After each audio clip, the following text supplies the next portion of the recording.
Why black people love a clean car. Picture this.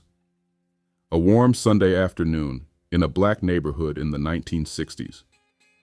The sound of water spraying from a hose, the scent of car wax and tire shine in the air, and somewhere in the distance, Jackie Wilson is playing from a record player somewhere from in the house. There's a brother out front with a towel slung over his shoulder, detailing his vehicle like it's about to go on the auction block at Barrett-Jackson. The paint gleams, the wheels sparkle, and the interior, immaculate. Once the car is cleaned, there is a deep sense of pride and satisfaction that happens. And that reason is very deep. Scope News does a deep dive into the untold story behind black pride, polished rims, and why you never sit on the hood. To outsiders, it might seem like overkill, waxing a 10-year-old sedan like it's a Bentley. But to many black folks, keeping your car clean isn't just about vanity. It's about legacy. It's about reclaiming dignity in a world that tries to deny it at every turn. It's about controlling the one space where you decide the rules. And it all goes deeper than just soap and water. It starts back with history, because everything does. Under Jim Crow, a large portion of black employment was in service work.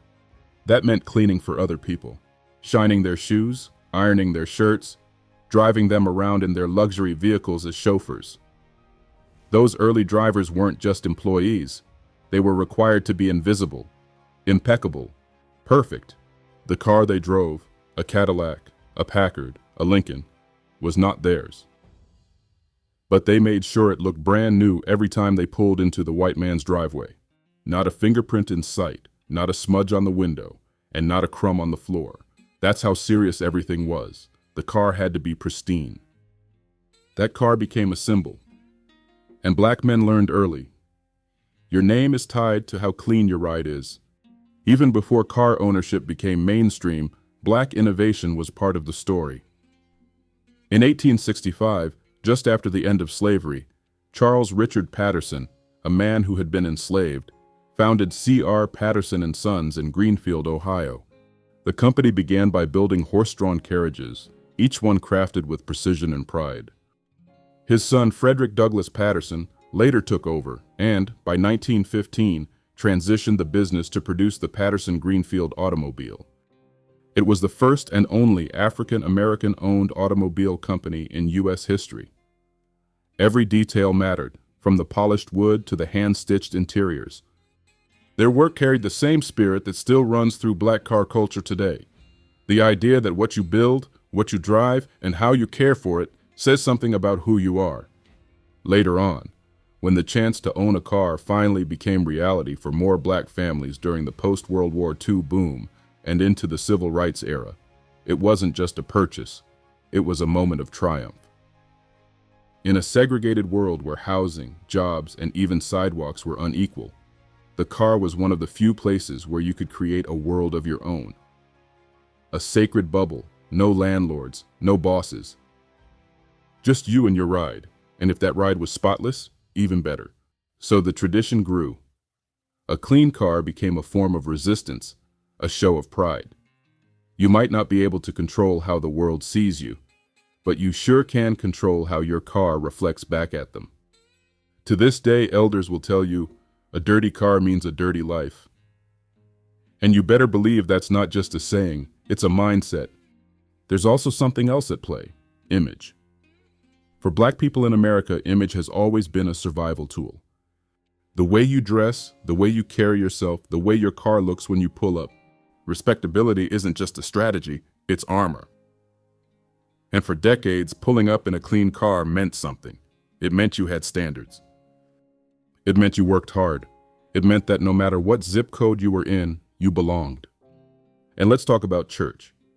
Because if there's one thing that rivals the Sunday service, it's the Sunday car wash. You put on your best suit or your finest dress, but the outfit isn't complete unless your car is glistening in the parking lot. That car isn't just transportation, it's a statement. And don't be surprised if someone gives it a full 360-degree look before greeting you. The detailing obsession didn't end there. It became generational. Kids were taught early, don't touch the windows, don't eat in the car, don't slam the door. And please do not put your feet on the seat. That wasn't just about discipline, it was about pride. That vehicle might be leased, it might be old, but it was taken care of like a prized possession, because to the owner, it was. Even now, in the age of Uber and Teslas, that pride hasn't gone away. You'll still see black folks at the car wash doing the finishing touches by hand. They'll bring their own supplies, their own towels, their own air freshener, black ice, if we're being honest. And they're not just cleaning, they're preserving a legacy. It's why some folks still remember what their granddaddy used to say. You might not own a mansion, but you take care of your wheels. For many, the car was the first big purchase, the first sign of arrival. And when the world tells you over and over again that you don't matter, something as simple as a shiny bumper becomes revolutionary. So the next time you see a black man buffing his car until you can see your reflection, or a black woman wiping down the dash with care, understand that it's deeper than aesthetics. It's about respect, it's about control, and it's about showing the world that even if you don't give me dignity, I'll take it anyway. Because in this country, sometimes the cleanest thing you own is the one thing they can't take from you. Scope News tells the truth. Here are the facts. Historical accounts of black chauffeurs under Jim Crow, including the strict grooming and presentation standards they had to follow, have been well documented in works like The Warmth of Other Suns by Isabel Wilkerson. The story of C.R. Patterson and Sons, the only African-American owned automobile manufacturer in U.S. history, stands as a testament to early black craftsmanship and innovation in an industry dominated by white-owned companies. The connection between car ownership and pride in black communities has been documented through oral histories, sociological studies, and cultural archives, from the post-war Great Migration to the present day. Legal disclaimer: this content is intended for educational, informational, and entertainment purposes. It reflects researched historical and cultural perspectives rooted in the African American experience. Scope News strives for accuracy while also acknowledging that some cultural analysis includes opinion-based commentary.